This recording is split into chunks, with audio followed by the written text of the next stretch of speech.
Good evening. It's 7 o'clock on Monday.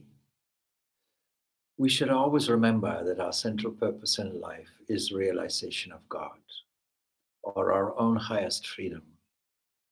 But what prevents us from this remembrance? We have so many fears and doubts and temptations. Particularly at this time, we may be concerned about family and friends and even our own health. And all of this really is a way of diverting the mind away from our central purpose. How can we remember this? Today I have taken two excerpts from sayings of Ramakrishna. Try to realize God before anything else, he says.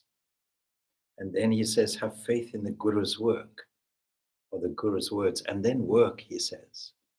But then in a different place, he defines what is work. Work, he says, means meditation, japa, and the like. This is not normally how we define what work is. That means what he means is there has to be some kind of effort that goes in to this faith. This faith has to be there, but some effort has to be done on our part.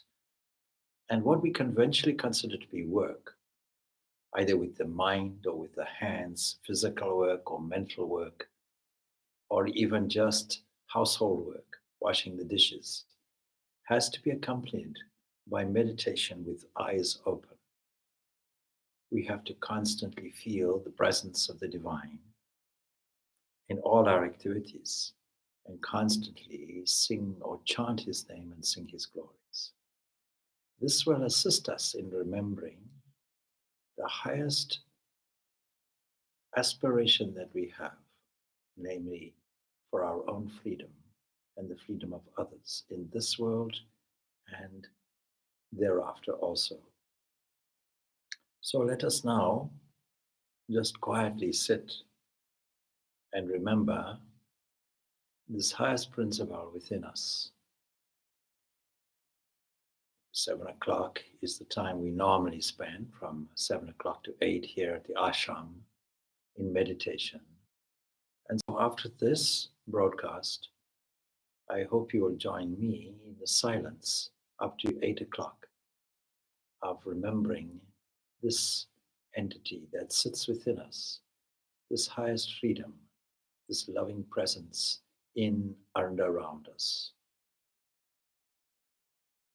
If a thought comes in that becomes distracting to us, we can get hold of it, grasp it, and make it the theme, the very theme of our meditation.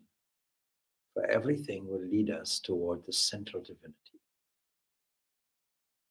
So I pray that all of you may tune in to this glory of the divine at every moment, and that every work, that is, every activity that we do, is from an underlying current of an atmosphere of meditation. That our mouths may be used not to complain or curse, but to praise.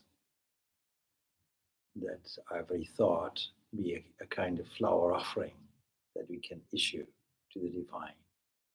And that every movement of our limbs may be attributed to that glorious energetic entity behind us. Let us now tune our mind, our hearts, and all of our limbs be an offering so that we may constantly feel and be pervaded by this atmosphere of divinity within us.